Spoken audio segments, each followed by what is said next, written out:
Public प्रॉपर्टीवर असे पट्टे मारण्याचा अधिकार ना मला आहे, ना तुम्हाला आहे, ना कुठल्याच समाजाला आहे.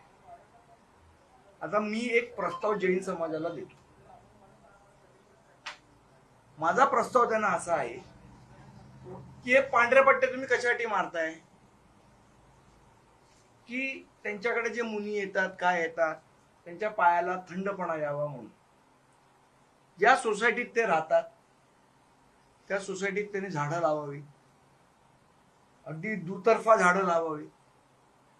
झाडं लावल्याने पर्यावरण पण चांगलं होईल, जमीन पण थंड राहील, त्याच्यावर जैन मुनींना चालताना त्रास पण होणार नाही. कोणीही झाडं लावली म्हणून ऑब्जेक्शन घेणार नाही.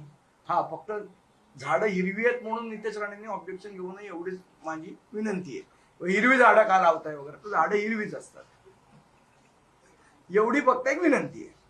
पण जिथे तुम्हाला वाटतं, अगदी रस्त्यावरनं तुमचे जैन मुनी चालत असतील, दुतर्फा झाडं लावा ना, कोण विरोध करणार आहे तुम्हाला? पर्यावरण पण सांभाळा, तुमचा धर्म पण सांभाळा. आणि आम्हालाही आदर आहे ना की जैन मुनींना पायाला चटके बसवावे अशी आमची अजिबात इच्छा नाहीये. याच्यातला मार्ग निघू शकतो. माझ्या मते हा चांगला मार्ग आहे, पटला तर घ्या, पण रस्त्याचं विद्रुपीकरण होऊ देणार नाही एवढी ठाम भूमिका आम्ही घेतली.